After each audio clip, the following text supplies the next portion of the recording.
Bismillahirrahmanirrahim.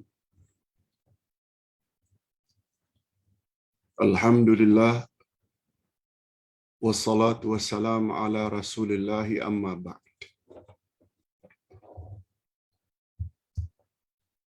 Hadirin dan hadirat serta para pemirsa yang saya hormati, Assalamualaikum warahmatullahi wabarakatuh. Alhamdulillah kita bersyukur kehadirat Allah Azza wa Jalla di pagi yang penuh berkat ini, pagi Jumaat. Kita akan belajar satu topik yang cukup istimewa dan sangat mustahab, yaitu adab-adab perbezaan pendapat. Adab-adab berbeza pendapat.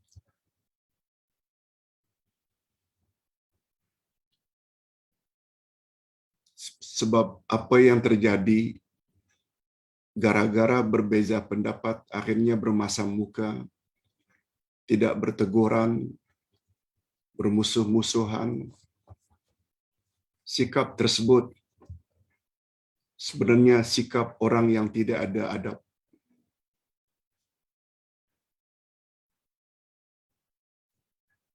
Nah, kalau begitu, apa yang patut kita lakukan, Pak Ustaz? Bagaimana sepatutnya sikap kita?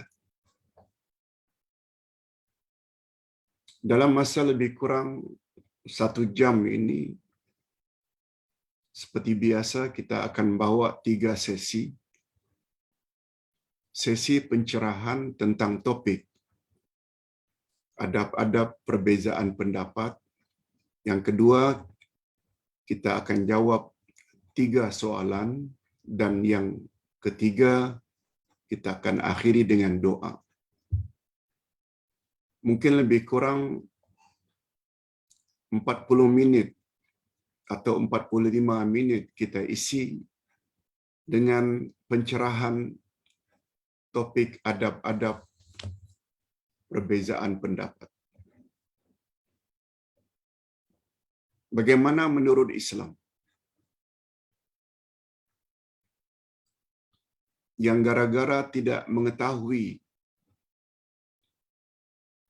prinsip dalam Islam, akhirnya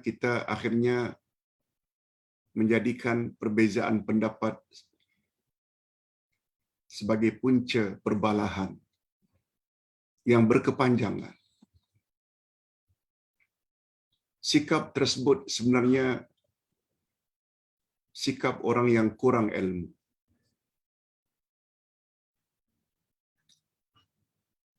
Pertama sekali kita bawa dalil yang diriwayatkan oleh Imam Muslim, Imam Ahmad, Ibnu Majah dan An-Nasa'i. Apa kata Nabi? Nabi Muhammad sallallahu alaihi wasallam bersabda. Kita baca. Qala Rasulullah sallallahu alaihi wasallam, "Zaruni ma taraktukum fa innama halaka man kana qablakum bikasrati su'alihim wa ikhtilafihim ala anbiya'ihim. Fa idza amartukum bi syai'in fa'tu minhu mastata'tum wa idza nahaitukum an syai'in fada'uh." Terjemahannya, apa kata Nabi dalam hadis sahih riwayat Imam Muslim dan kawan-kawan? Ambillah oleh kamu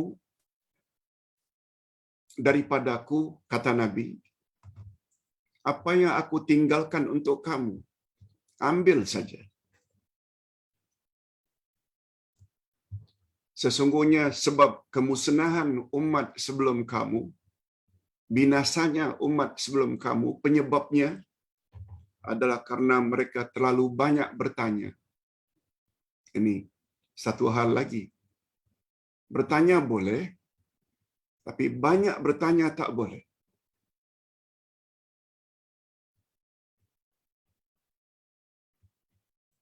Dan penyebab yang kedua, selain banyak bertanya, perselisihan mereka terhadap apa yang dibawa oleh nabi-nabi mereka. Nabi bawa lain, mereka buat lain. Nabi ajar lain, yang mereka ikut lain.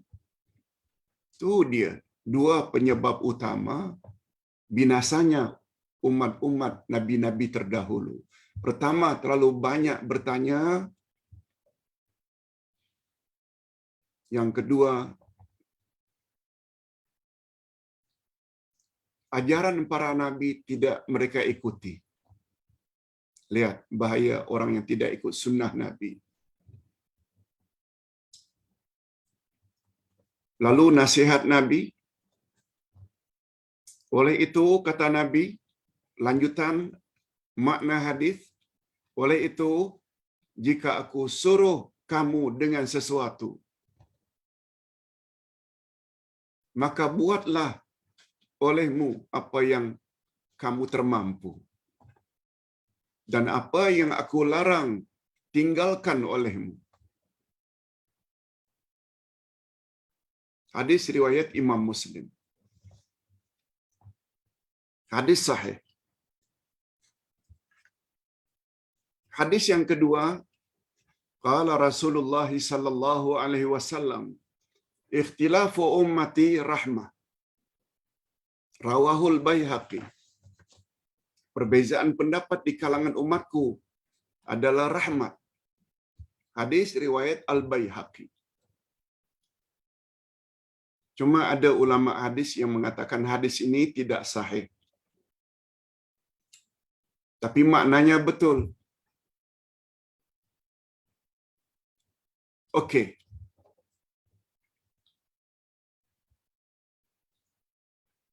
Sekarang kita ulas atau kita ambil kesimpulan. Kesimpulan yang pertama,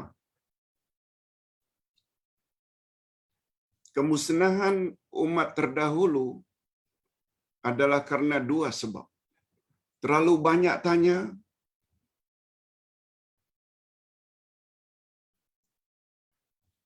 sebagai contoh umpamanya, untuk mengetahui orang yang terbunuh di zaman Bani Israel, padahal dia orang baik-baik,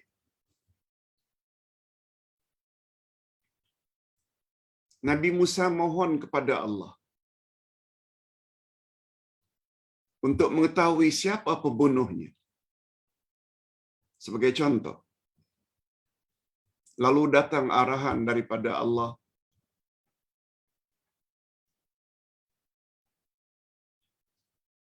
sembelih seekor lembu. Ini kisah dalam surat Al-Baqarah. Lalu Musa pun sampaikan kepada Bani Israel. Mereka tanya, lembu jantan ke lembu betina? Padahal Allah kata, sembelih olehmu lembu, tanpa menyebut jantan betina. Sudah dijawab. Al-Baqarah. Lembu betina. Tanya lagi. Yang tua ke yang muda? Sudah dijawab. Yang warnanya kuning ke atau putih atau hitam? Tanya lagi, tanya lagi. Tak buat contoh.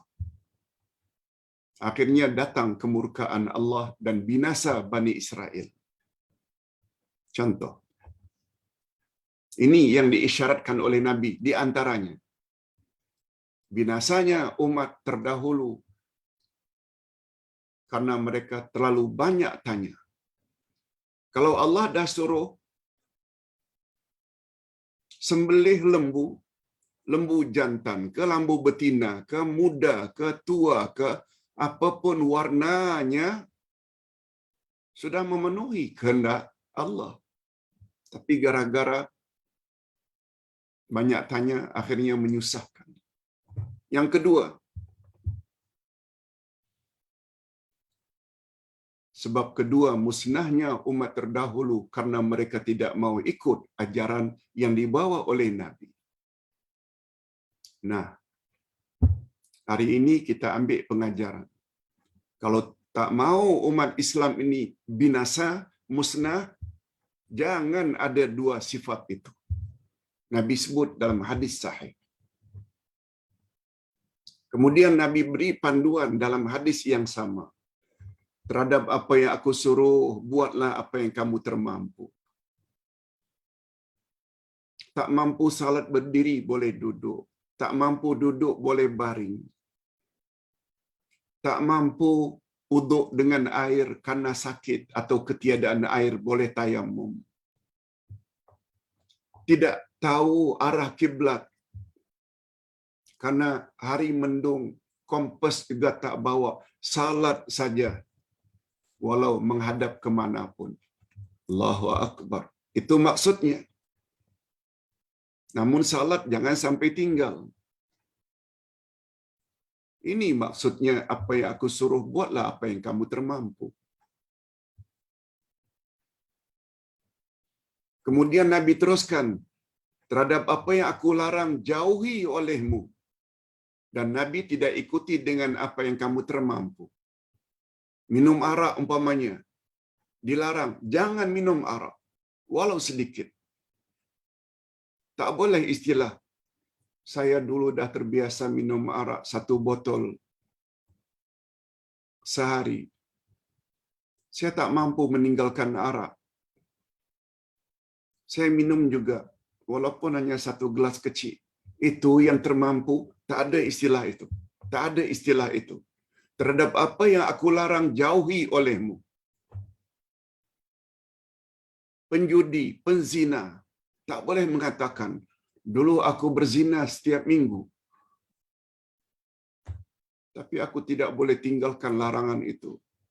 Tidak berzina juga, walaupun hanya sekali dalam sebulan.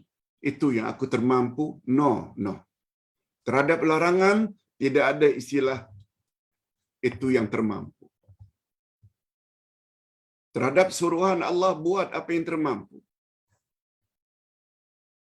Terhadap larangan, jauhi tanpa menambah apa yang termampu. Nah, kesimpulan yang ketiga, perbezaan dari kalangan umatku ada membawa rahmat. Itu nanti akan kita bahas kemudian. Hadirin dan hadirat rahimakumullah. Kita berpindah ke topik berikutnya. Perbezaan pendapat dalam Islam pada dasarnya terbagi 2. Yang pertama, yang menyangkut perkara-perkara pokok agama yang dipanggil dengan usul. Dan yang kedua, yang berkaitan dengan cabang-cabang agama yang dipanggil dengan furu'.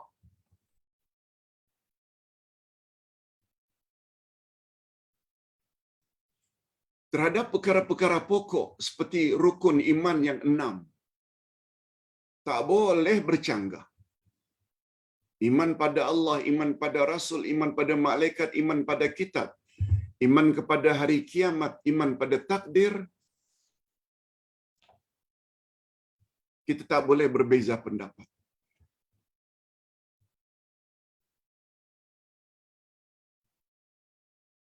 Itu sebabnya istilah seorang ulama, matematik dalam sains tak sama dengan matematik dalam agama. Kalau rukun iman ada 6. Bila dibuang 1, barangkali matematik di dunia ini 6 dibuang 1 jadi 5. Seperti matematik dalam agama. Rukun iman yang 6 dibuang 1, 0. 0. Maknanya kafir.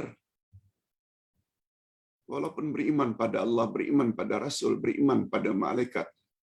Satu saja tak beriman pada hari kiamat, kafir, zero. Sebagaimana istilah Dr. Ruzaimi, Rora, ketika menjawab pandangan seseorang yang sangat bercanggah dengan akidah Islamiah. Kekufuran boleh terjadi, murtad boleh terjadi. Bukan hanya menolak, malah ragu pun boleh bawa pada kufur.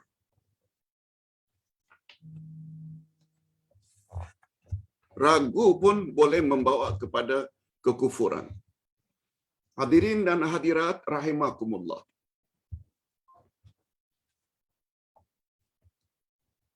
Ustaz ulang sekali lagi. Perbezaan dalam agama terbagi dua. Ada perkara pokok, ada perkara furuk. Perkara pokok tidak boleh berbeza. Umpamanya Allah itu Maha Esa. Yes. Kalau ada yang mengatakan Allah itu ada anak, Allah ada bapa, Allah ada isteri, kafir. Itu pokok.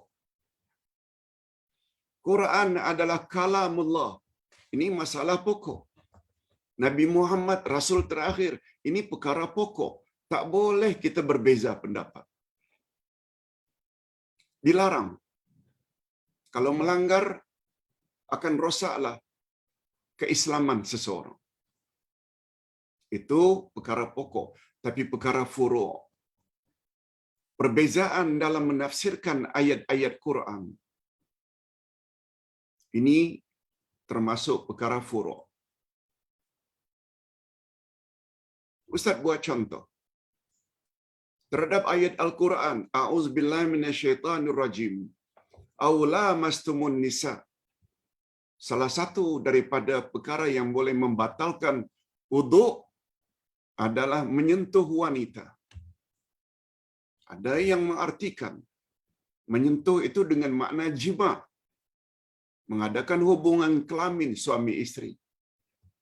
Adapun sentuhan kulit ini tidak membatalkan. Ada pula yang berpendapat sentuhan kulit pun batal. Okey. Ini perkara furuk.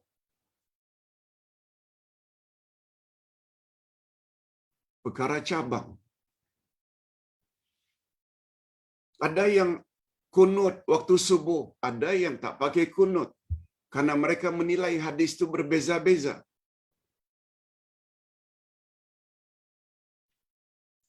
Ada yang mengawali salatnya dengan melafazkan niat usalli fardaz zuhri, ada yang tidak melafazkan. Ini semua furuk.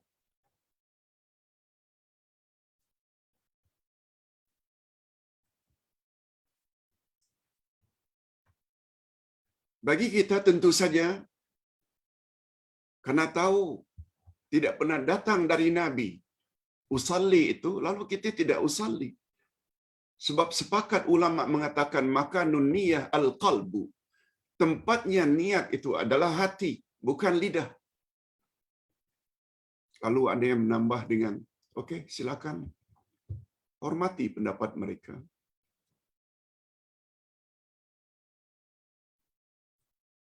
Dan mereka juga mesti hormati pendapat kita. Sebab beribadat mesti ikut Nabi. Bila Nabi tak buat, sepatutnya jangan buat. Tapi kalau yang berkenaan itu berkeras juga, bagimu amalanmu, bagiku amalanku. Okey, itu semua perkara furuk. Perbezaan pendapat, dia tidak sama dengan makna pertentangan.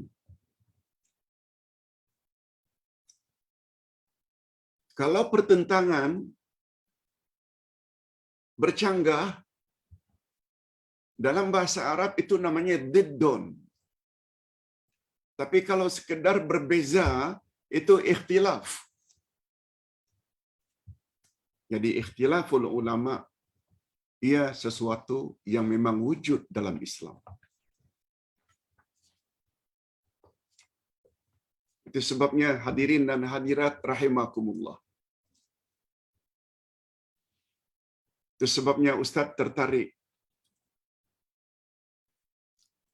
dengan dua istilah. Pertama, kalimat tauhid. Semua kita tahu. Kalimat tauhid. Kalimatut tauhid. Dia merujuk kepada la ilaha illallah. Tiada Tuhan yang berhak disembah melainkan Allah. Kalimat apa namanya? Kalimat tauhid.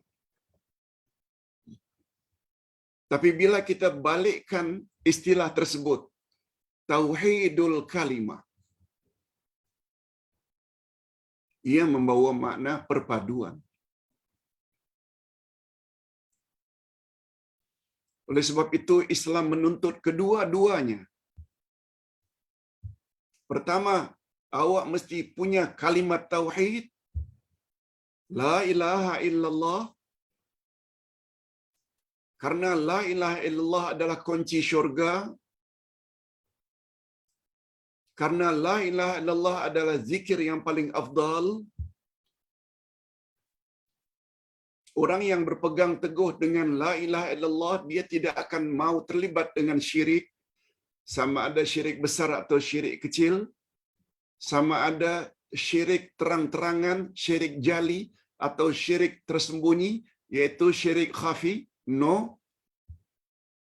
Itu namanya kalimat tauhid.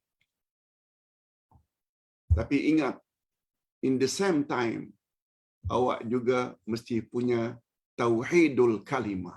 Tauhidul kalimah maknanya perpaduan. Bila awak berbeza pendapat dengan orang lain dalam perkara-perkara cabang, jangan dibesar-besarkan.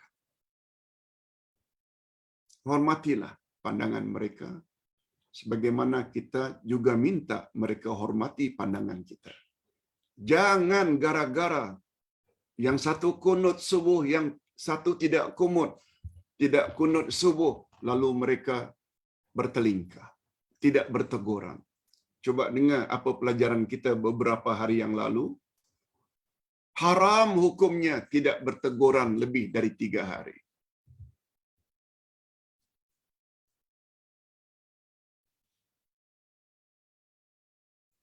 Ustaz ulang sekali lagi. Ada 2 istilah dalam agama yang kedua-duanya dituntut. Pertama, kalimat tauhid, yaitu mempunyai iman yang kokoh, mantap akan keesaan Allah. Larangan yang tersirat di dalam tauhid, jangan buat syirik. Sebab tauhid lawannya syirik. Yang kedua, tauhidul kalimah. Perpaduan, persatuan. Walau berbeza parti, walau berbeza NGO,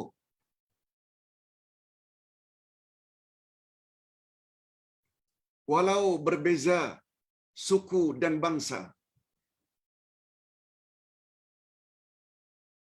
walau berbeza mazhab dari mazhab yang 4 dalam bab fiqh,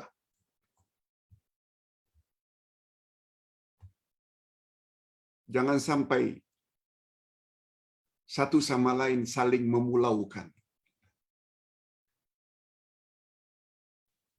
Malah ada kata di satu-satu masjid atau surau yang mengamalkan amalan yang berbeza dengan pegangan kita, terus datangi surau tersebut dan ikut salat berjamaah, walaupun sebahagian amal imam tersebut berbeza dengan pandangan kita. Walau sebagaimana yang ditanyakan semalam kalau tidak salah. Itu sebabnya Ustaz minta yang bertanya itu perlu hadir dengar hari ini, sebab kita tidak kupas bab adab perbezaan pendapat. Jangan itu kita jadikan sebagai alasan untuk saling benci-membenci. Kalau kita rasakan pandangan orang tersebut kurang tepat, beritahu baik-baik. Bukan memaksa. Hadirin dan hadirat rahimakumullah. Selanjutnya, bila kita lihat perbezaan pendapat, dia sudah terjadi di kalangan para sahabat lagi. Namun demikian, para sahabat tidak pernah sampai tidak berteguran atau saling salah menyalahkan.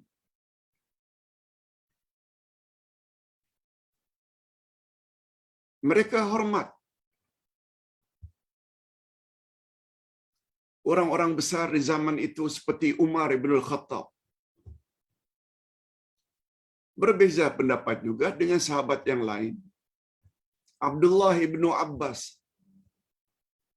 orang yang pakar dalam Al-Quran. Ternyata beliau juga berbeza dengan sahabat yang lain. Tapi mereka tetap hidup harmoni. Saling hormat menghormati. Malah di zaman Nabi Muhammad sallallahu alaihi wasallam pernah terjadi perbezaan pendapat. Setelah waktu zuhur, Nabi memberi arahan kepada beberapa sahabatnya supaya pergi ke perkampungan Yahudi, Bani Quraizah. Yes. Hadis riwayat Imam Bukhari dan Imam Muslim. Apa kata Nabi kepada para sahabat? Selesai salat zuhur. Kata Nabi,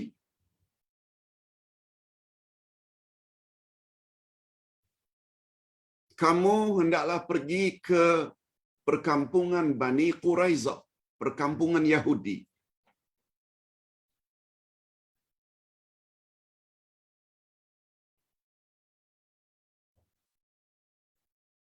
Perkampungan Bani Quraizah.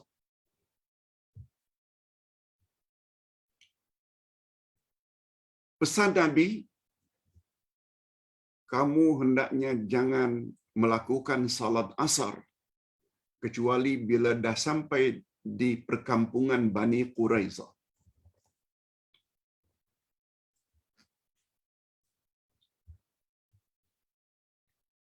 Lalu pergilah para sahabat mengikuti perintah Nabi. Apa perintah Nabi tadi? Kamu jangan salat asar kecuali bila dah sampai di perkampungan Bani Quraizah. Ternyata belum sampai lagi dah masuk waktu asar. Belum sampai lagi di perkampungan Bani Quraizah dah masuk waktu asar. Sebahagian sahabat Nabi salat asar dalam perjalanan, padahal belum sampai. Sebahagian sahabat Nabi lagi tidak salat. Karena Nabi berpesan jangan salat asar kecuali bila dah sampai di Bani Quraizah. Terjadi perbalahan. Perbalahan dengan maksud terjadi perbezaan pendapat. Mereka yang melakukan salat dalam perjalanan walaupun belum sampai, mereka memahami sabda Nabi secara tersirat supaya jalan cepat. Hendaknya sampai Bani Quraizah masuk waktu asar, salat asar di sana. Ditambah pula mereka memahami Nabi bersabda, amal yang paling baik adalah salat pada awal waktu. Nah, waktu itu masuk waktu. Mereka pun salat. Apalagi Nabi bersabda, Di antara keistimewaan yang Allah bagi pada aku, yang Allah tidak bagi pada mana-mana rasul sebelumku, boleh salat di atas permukaan bumi, tak kira di mana kamu berada. Ini keistimewaan umat Nabi Muhammad. Itu sebabnya bila kita pergi umrah, pergi haji, dalam perjalanan kita tengok ada kereta yang mampir atau berada di bahu jalan, lalu mereka salat di padang pasir. Itu keistimewaan umat Nabi Muhammad sallallahu alaihi wasallam. Banyak faktor yang mereka fikir. Amal yang paling afdal salat pada awal waktu. Mereka memahami sabda Nabi secara tersirat supaya jalan cepat. Yang ketiga, mereka tahu di antara keistimewaan umat Nabi Muhammad boleh salat di atas permukaan bumi di mana saja pun. Tetapi golongan yang kedua enggan untuk salat karena terikat dengan apa yang Nabi sebut. Jangan salat kecuali bila dah sampai di Bani Quraizah. Hadirin dan hadirat, ringkas cerita mereka balik ke Madinah, jumpa Nabi, bertanya tentang perbezaan pendapat mereka. Apa kata Nabi? Dua-dua kamu betul. Nabi tidak mempersalahkan mana-mana pihak. Karena cara mereka memahami hadis itu berbeza, maka berbeza pula lah natijahnya atau resultnya. Kalau Nabi boleh bersikap demikian, mengapa kita tidak boleh bersikap demikian? Lihat betapa lembutnya Nabi.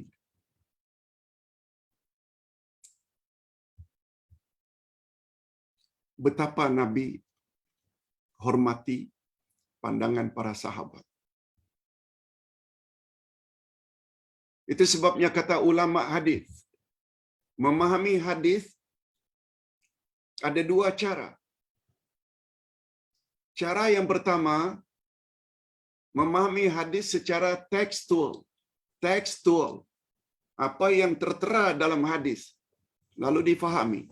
Begitu, ya begitu. Ikut zahirnya. Jangan salat asar kecuali dah sampai di Bani Quraizah. Itu teks. Cara yang kedua memahami hadis adalah kontekstual. Konteks.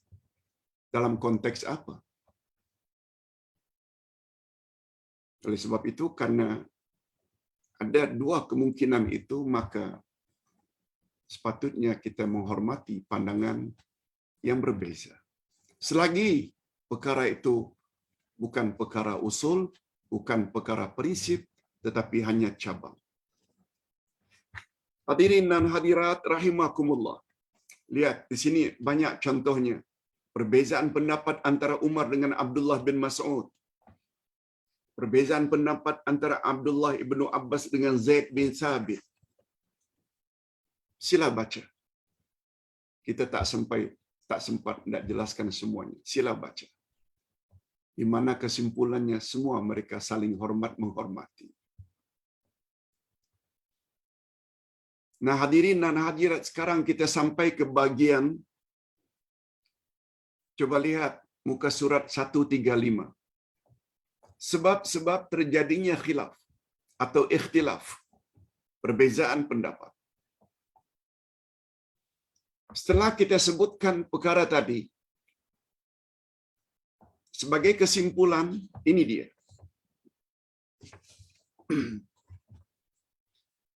Jika kita akui dan akur bahwa ikhtilaf atau perbezaan pandangan pada manusia termasuk dalam persoalan fiqh adalah suatu perkara tabi'i.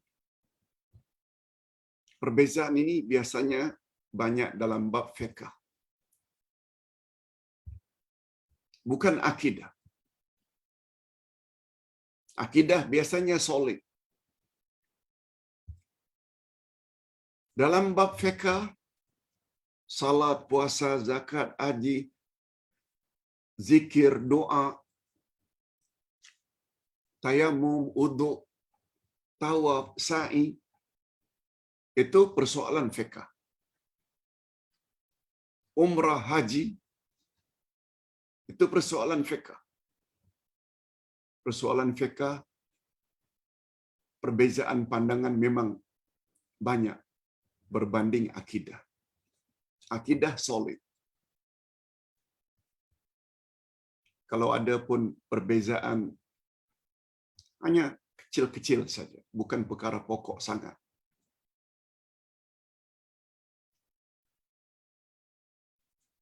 Kalau kita sudah akur bahawa perbezaan dalam bab furu', iaitu fiqh, kunut tak kunut subuh, usalli tak usalli, gerak-gerak tangan atau gerak-gerak jari ketika tasyahud, itu semuanya furu'. Ini bukan bermakna dalam salat tidak ada perkara usul. Dalam salat ada perkara usul. Dalam sehari, mesti salat 5 kali sehari semalam. Tak boleh sebagaimana dakwaan yang kita sebut semalam. Kononnya salat dalam sehari cukup 3 kali atau 3 waktu. Itu masalah prinsip.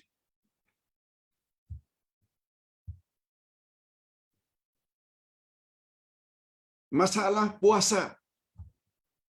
Kewajiban puasa dalam bulan Ramadan, sebulan dalam setahun, itu usul.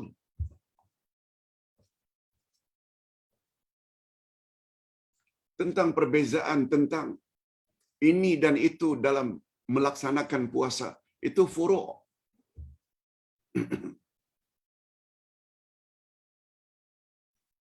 Kalaulah perbezaan dalam bab furu', dalam urusan fiqh itu adalah sesuatu yang tabi'i, maknanya memang begitu fitrah, kita mesti hormati. Sebab sudah menjadi fitrah manusia. Pemahaman antara satu dengan yang lain berbeza-beza. Sebagaimana kita pernah sebut beberapa hari yang lalu. Ada orang yang faham Quran. Ada orang yang tidak faham Quran.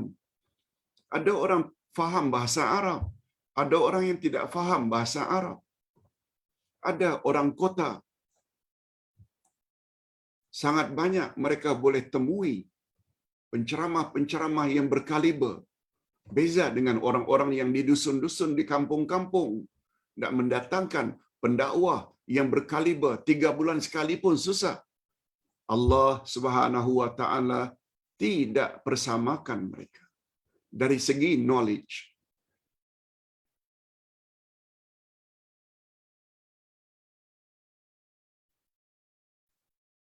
Hadirin dan hadirat rahimakumullah.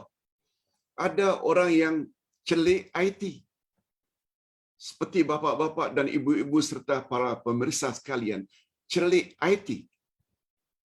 Ada pula istilah di Indonesia orang yang gagap IT. Jangankan buka Facebook, SMS, WhatsApp, Telegram pun tak tahu. Apakah mereka dipersamakan oleh Allah dalam menetapkan hukum? Hukum memang satu, tapi pemahaman mesti berbeza. Ada orang yang belajar Islam dari kecil lagi, masuk beberapa universiti Islam belaka. Fakulti tarbiyah, fakulti ini, fakulti ini. Ada pula orang yang di bidang lain, matematik, geografi, ada antropologi dan psikologi, sosiologi. Walaupun ilmu agama mereka perlu ketahui, pada umumnya mereka mengetahui perkara-perkara usul, tapi furu' kita perlu akui adanya perbezaan itu. Bila ada perbezaan, dia akan melahirkan perbezaan pandangan. Perbezaan pandangan. Apakah dengan berbeza pandangan itu membuat kita tak berteguran? Umat Islam datang ke Arab Saudi untuk haji dan umrah, mesti ke Arab Saudi. Tak boleh ke tempat lain. Sebab di sana ada Kaabah, di sana ada Sa'i, di sana ada melontar jamarat, di sana ada Arafah. Imam di Masjid Nabawi dan Masjid Mekah itu bermazhab Hambali. Bukan Wahabi ya. Hanya orang jahil saja yang mengatakan itu Wahabi. Dalam perlembagaan Arab Saudi tertera dalam bab fiqh mereka adalah bermazhab Hambali. Sebagaimana di Malaysia bermazhab Syafi'i pada umumnya.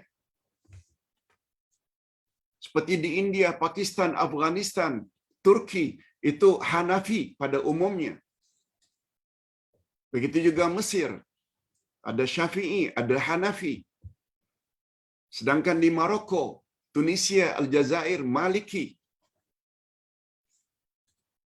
Boleh orang Malaysia berimam dengan Imam Maliki ketika berada di Maroko, berimam dengan imam yang bermazhab Hanafi ketika berada di Turki, berimam dengan imam yang bermazhab Hambali ketika berada di Mekah dan Madinah, no problem.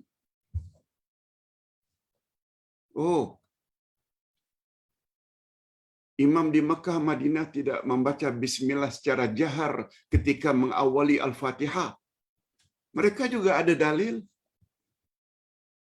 Kita yang menguatkan bismillahirrahmanirrahim sebelum Al-Fatihah juga ada dalil.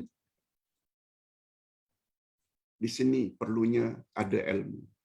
Di mana kesimpulannya orang yang suka berbalah-balah menandakan orang tersebut cetek ilmu, dangkal ilmu.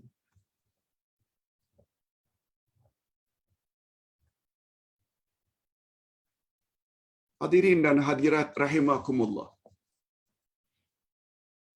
Atas dasar itulah kita wajib akur dan akui bahwa perbezaan pandangan di kalangan para sahabat di zaman Nabi dan Khulafaur Rasyidin adalah suatu realiti yang tidak boleh dimungkiri. Tak boleh dimungkiri. Mereka tak pernah berkelahi karena berbeza pendapat dalam bab furu'. Malahan tidak keterlaluan kalau dikatakan bahwa perbezaan pandangan adalah fitrah agama Islam. Maknanya Islam akui antara satu puak dengan puak yang lain ada sedikit sebanyak perbezaan. Nah, lebih-lebih lagi kalau orang itu balik haji atau umrah. Coba perhatikan, kalau kita salat berjamaah, depan kita umpamanya ada 5 orang yang sedang salat berjamaah, cara duduknya berbeza-beza. Ada yang iftirash, ada yang tawarruk, ada yang iqa', ada yang murabba'. Itu nama-nama duduk dalam salat. Apakah kita mengatakan bahwa salat mereka itu tidak sah karena berbeza dengan kita? No. Cuma mana yang lebih afdal yang Nabi pernah tunjuk, ikut yang itu. Tapi tidak bermakna orang yang duduknya berbeza dengan duduknya kita lalu duduknya tidak membuat ibadatnya tidak sah. No, bukan begitu.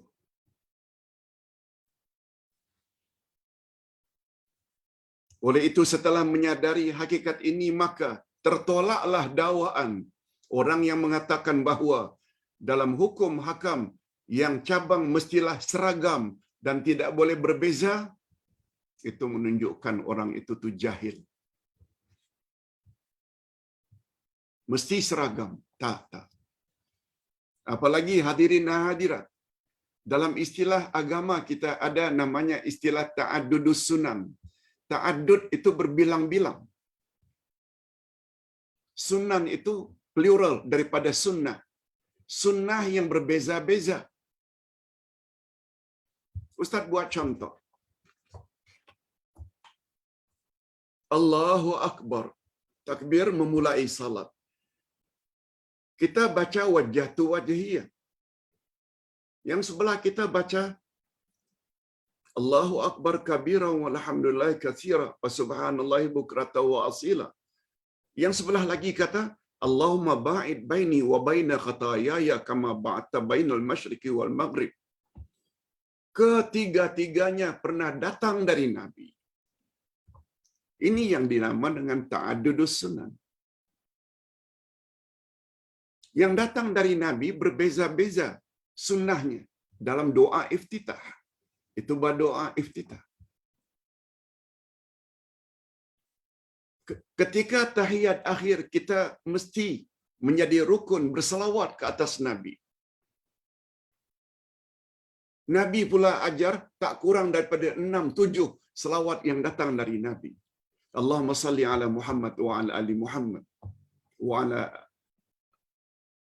wa barik ala Muhammad wa ala ali Muhammad.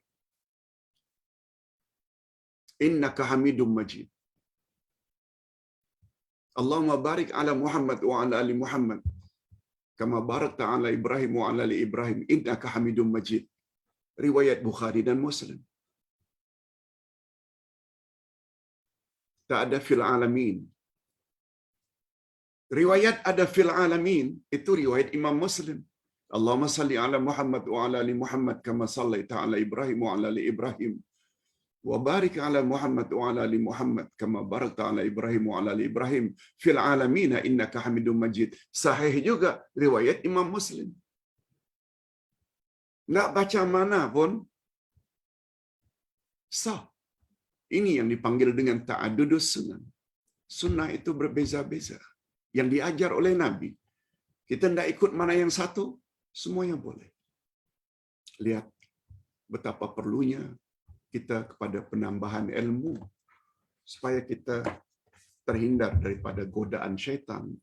Berbalah tak habis-habis. Allahu Akbar. Hadirin dan hadirat rahimakumullah. Oleh sebab itu, Ustaz ulang sekali lagi. Kalau kita umat yang mentauhidkan Allah, tak boleh berbeza. La ilaha illallah.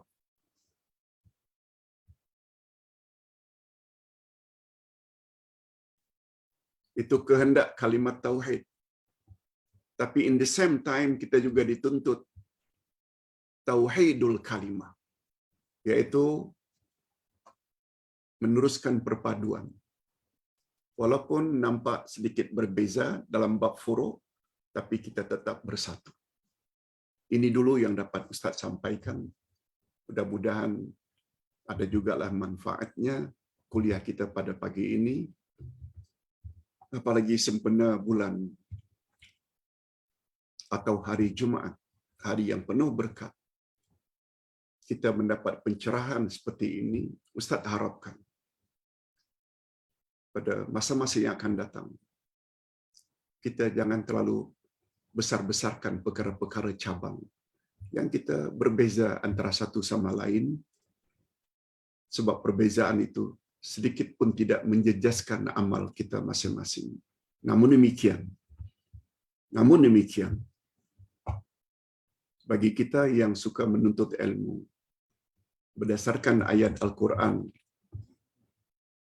Allah Subhanahu wa Ta'ala menyuruh dari sekian banyak perkara yang kita dengar, yang kita tahu, tapi dalam bab mengikut, ikutlah mana yang paling kuat, yang lebih kita yakini.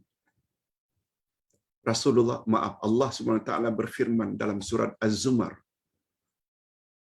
ayat 17 dan 18.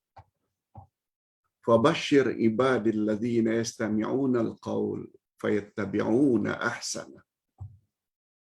Ulaika alladzina hadahumullah wa ulaika hum ulul albab.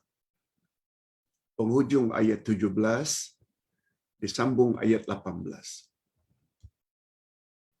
Sampaikan hai Muhammad berita gembira kepada hamba-hambaku yang punya dua sifat. Suka dengar ceramah si fulan, ceramah si fulan, ceramah si fulan. Nasihat si fulan, nasihat si fulan, si fulan. Dengar.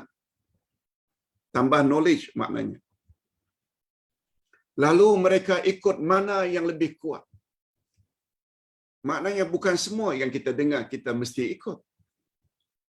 Dalam ayat ini disebut, setelah kamu dengar pandangan ini, pandangan ini, pandangan ini, untuk kamu ikut, ikutlah mana yang lebih kuat. Kata ulama tafsir, mana yang lebih kuat? Itu maknanya mana yang lebih kuat dalilnya, hujahnya dari Quran dan Sunnah. Bukan berdasarkan siapa yang cakap. Bukan. Mentang-mentang serban besar. Lalu itu ajarannya kita ikut. No. Tengok dulu ada hujah atau tidak. Dalil atau tidak. Jadilah seperti budaya orang yang ada pendidikan. Show me the proof. Tunjukkan dalil padaku, baru aku boleh percaya. Tapi sayangnya berapa orang yang begitu tertarik menggunakan istilah show me the proof dalam hal-hal keduniaan. Tapi dalam hal-hal keagamaan, macam tak payah. Lebih cenderung pada taklid buta. Ikut saja. No. Oleh sebab itu, apabila dua syarat tadi ada pada seseorang, suka mendengar maknanya tambah ilmu. Yang kedua, pastikan yang kita ikut yang terbaik, mana yang dalilnya lebih kuat. Apa kata Allah untuk orang tersebut? Ulaikal ladzina hadahumullah. Merekalah orang yang akan mendapat hidayah Allah. Wa ulaika hum ulul albab. Merekalah orang yang berfikiran waras. Semua kita ingin mendapat hidayah. Semua kita ingin digolongkan sebagai orang yang berfikiran waras. Penuhi dua syarat tadi. Tambah ilmu terus, itu maknanya banyak mendengar. Dari apa yang kita dengar, bukan semua yang kita perlu ikut. Ikutlah mana yang kuat dalilnya. Demikian penjelasan Ustaz. 3 pertanyaan Ustaz akan jawab secara singkat.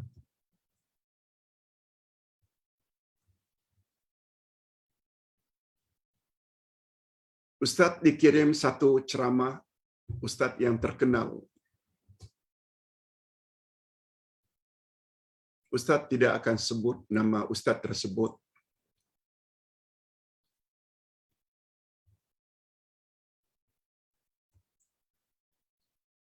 Beliau ditanya dalam soal jawab, macam mana Pak Ustaz jika seseorang yang salat berjamaah?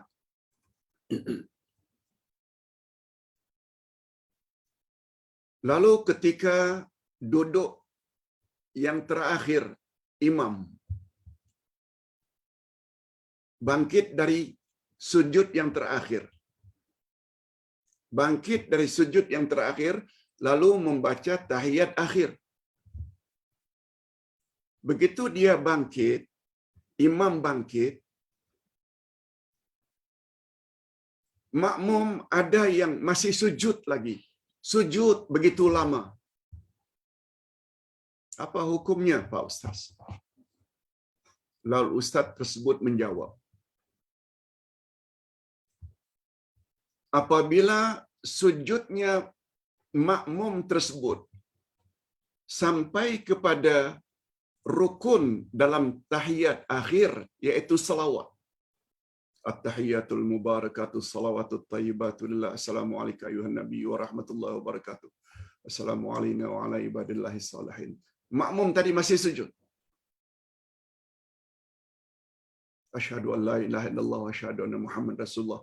Allahumma salli ala Muhammad. Bila dah sampai perkataan Allahumma salli ala Muhammad, itu adalah rukun, batal salat makmum kalau dia masih lagi sujud.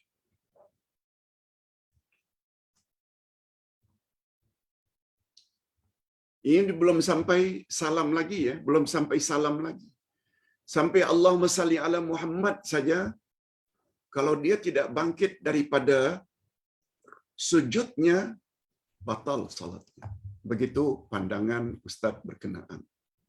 Ustaz diminta pencerahan oleh seseorang yang mendapat video tersebut sebelum dia share.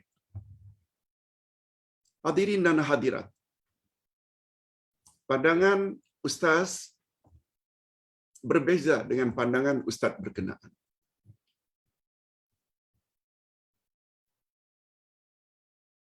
Dalam bab ini, apa yang Ustaz pelajari,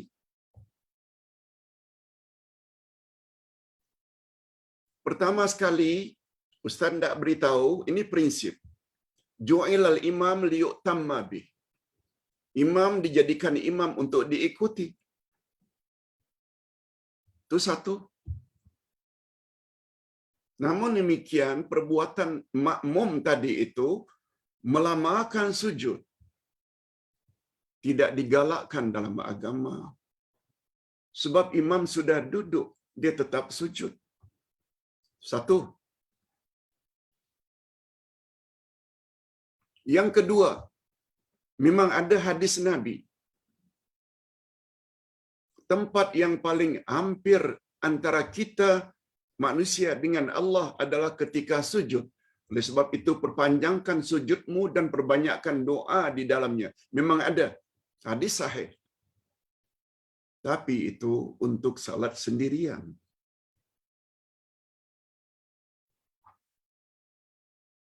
Melamakan sujud padahal imam sudah duduk tahiyat akhir, memanglah bukan tempatnya. Sebab kita ikut imam. Imam dijadikan imam untuk diikuti. Kurang tepatlah. Namun demikian, pandangan yang satu lagi. Kalau tadi katakan batal bila imam dah baca Allahumma salli ala Muhammad, sebab itu rukun. Pandangan yang kedua. Nanti Ustaz akan sebut pandangan Ustaz.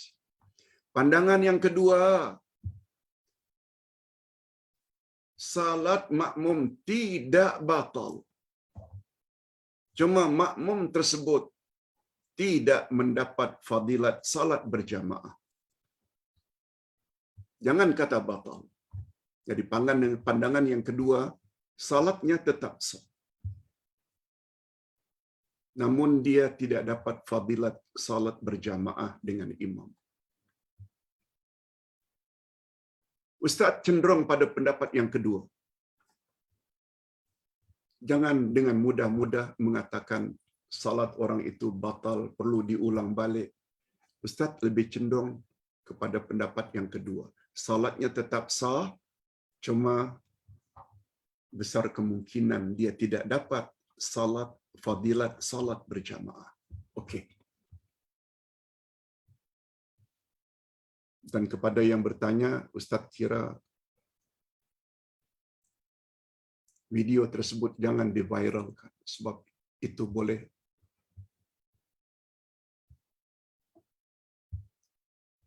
membawa persepsi yang kurang elok. Menghukum sesuatu dengan kurang bijak. Yang kedua, salat duduk antara atas kursi dengan atas lantai. Perlukah yang salat di atas lantai juga berdiri? Hadirin dan hadirat, setahu Ustaz, sabda Nabi terhadap salat fardu dengan salat sunat, hukum qiyam berbeza. Berdiri tegak qiyam berbeza antara salat fardu yang 5 dengan salat sunat. qabliyah, ba'diyah, duha, tahajud, witir, beza. Salat fardu yang 5 zuhur, asar, maghrib, isya, qiyam adalah rukun. Orang yang mampu berdiri lalu tidak berdiri, tak sah salat zuhurnya, asar, maghrib, isya, subuh. Berbeza dengan salat sunat. Walaupun mampu berdiri lalu memilih untuk duduk, sah. Cuma kata Nabi, dia dapat setengah markah karena dia mampu. Namun demikian, karena dalam agama ini ada 2 hukum, azimah dan rukhsah. Untuk salat yang 5, zuhur, asar, maghrib, isya, subuh, azimahnya hukum asal mesti berdiri, qiyam. Tetapi apabila dia tidak mampu berdiri, dia boleh duduk, kata Nabi. Kalau tak mampu duduk, boleh baring, kata Nabi. Itu namanya rukhsah, hukum kelonggaran. Dan untuk pengetahuan semua, di zaman Nabi, semua salat duduk adalah di atas lantai, di atas jadah. Ustaz mendapat penjelasan. Salat di atas kursi ini barulah muncul lebih kurang 30 tahun belakangan ini. 30 tahun belakangan ini. Salat di atas kursi. Bukan tak boleh, boleh. Malah kita merasa lebih ringan lagi. Apalagi kaki tak boleh dilipat di atas kursi, boleh. Jadi persoalannya, boleh berdiri atau tidak boleh berdiri, itu tidak sama antara satu orang dengan seorang yang lain. Umpamanya kita lihat ada 5 orang berderet di atas kursi. Andai kata dia mampu untuk duduk di bawah, lalu ada yang duduk di bawah juga boleh. Sebab begitu di zaman Nabi. Lalu taruhlah sekarang ni semuanya di atas kursi. 5 orang. Ada yang ketika imam rukuk, lalu ada 2 orang daripada 5 orang itu berdiri untuk rukuk seperti biasa. Sementara yang lain pula tak mampu berdiri. Lalu sambil duduk dia rukuk. Sedangkan dia duduk di atas kursi. Lalu dari 5 orang tersebut ketika imam itu sujud, ada yang mampu untuk sujud, silakan sujud. Bagi yang tidak mampu, sujud saja dalam keadaan dia sedang berada di atas kursi. Hadirin dan hadirat, karena ada kemudahan dari Nabi sallallahu alaihi wasallam, ada azimah, ada rukhsah, buatlah semampunya. Sebab Allah Maha mengetahui. Allah Maha mengetahui. Itu sebabnya Ustaz tertarik dengan kaedah ad-darurat tubihul mahzurat. Bila awak dah sampai ke peringkat darurat atau emergency, tidak mampu berdiri, duduk. Bila awak dah sampai ke peringkat darurat, awak dibolehkan yang pada asalnya sesuatu itu tidak dibolehkan. Jadi boleh. Karena tak mampu. Kalau awak mampu untuk sujud, dari atas kursi sujud. Bagi yang tak mampu, tetap sujud di atas kursi. Sesuai dengan kemampuan. Ini yang Nabi tadi sebut. Terhadap apa yang aku suruh, buat apa yang kamu termampu. Pokoknya salah. Jangan tidak salah. Okey. Terakhir, Pak Ustaz, mana lebih utama antara ibu mertua dengan mak saudara? Mohon pencerahan, Pak Ustaz. Lalu yang bertanya bawa apa yang Ustaz dulu pernah sebut katanya. Cuma ada sedikit kekeliruan.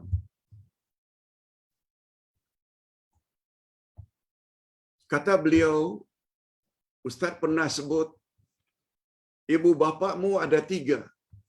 ibu bapa yang melahirkan kamu, yaitu ibu bapa kandung. Yang kedua, ibu bapa yang mengawinkan anak perempuannya kepada kamu, yaitu ibu bapa mertua.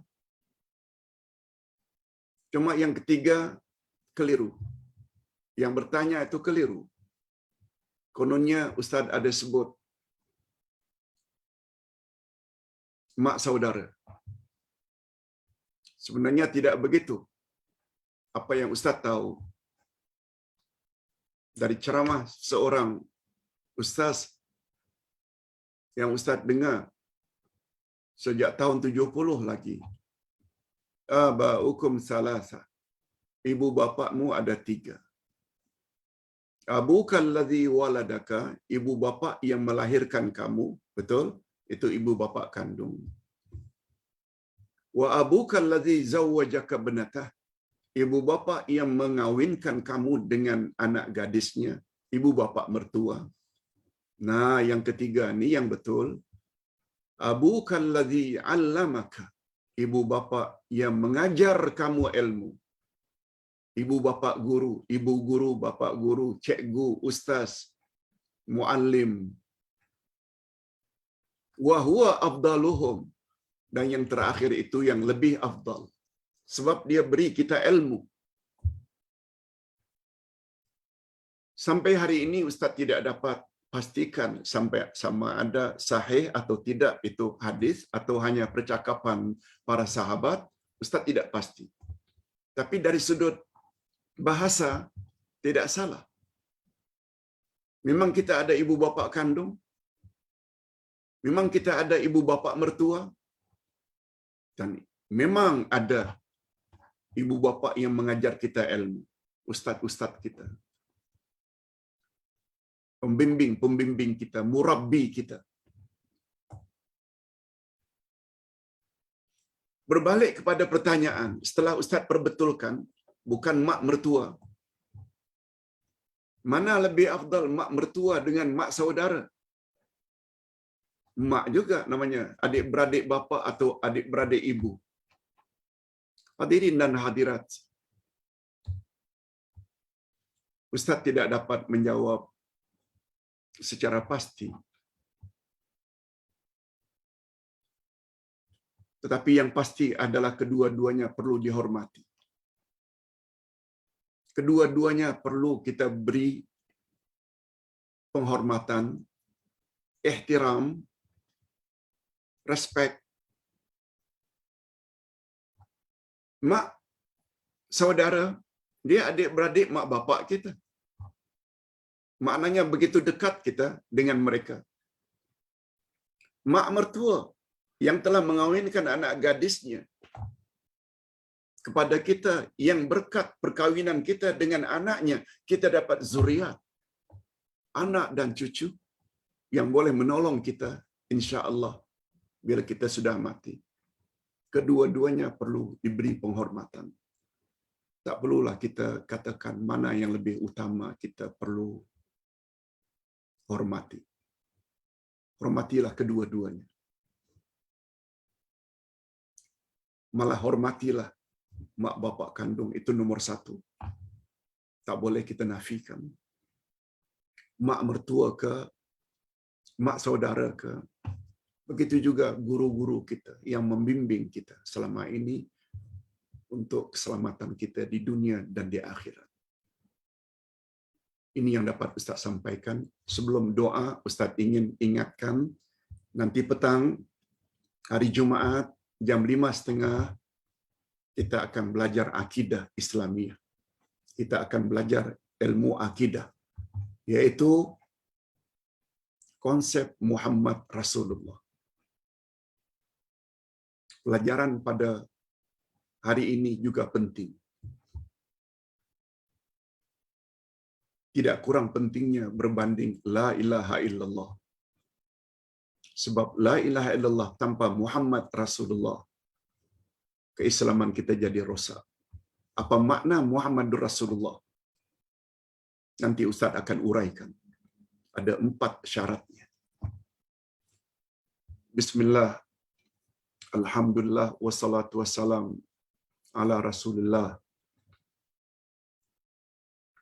Alhamdulillah rabbil alamin wassalatu wassalamu ala asyrafil anbiya'i wal mursalin wa ala alihi wa sahbihi ajma'in.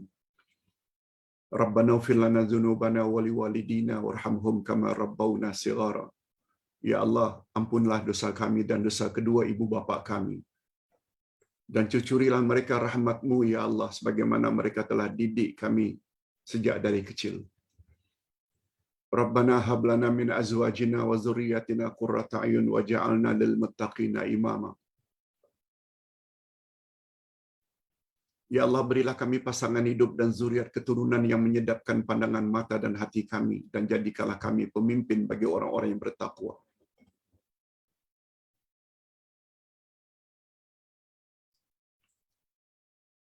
Rabbana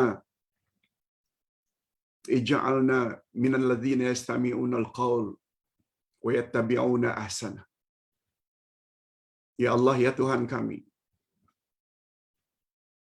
jadikanlah kami orang yang suka mendengar ceramah, tazkirah, nasihat, dan jadikanlah kami orang yang akan mengikuti mana yang lebih baik dengan makna mana yang lebih kuat dalilnya. Sebab Engkau telah berjanji di dalam surat Az-Zumar ayat 17 dan 18. Bila dua sifat itu ada pada seseorang, orang tersebut layak mendapat hidayah. Orang tersebut layak mendapat berita gembira. Dan orang tersebut tergolong ke dalam golongan orang yang berfikiran waras. Ya Allah, ya Tuhan kami, pada kami ini, pagi ini kami telah belajar adab-adab perbezaan pendapat. Alhamdulillah kami dah mula jelas dengan pencerahan tersebut bahawa rupanya perbezaan terbagi dua. Perbezaan dalam perkara asas, usul, dan ada perbezaan dalam perkara furu'. Rupanya kami hanya dilarang berbeza pendapat dalam perkara-perkara usul. Tetapi kami, Engkau benarkan dan Rasul-Mu benarkan bila ada berbeza pendapat dalam perkara-perkara furu' atau cabang.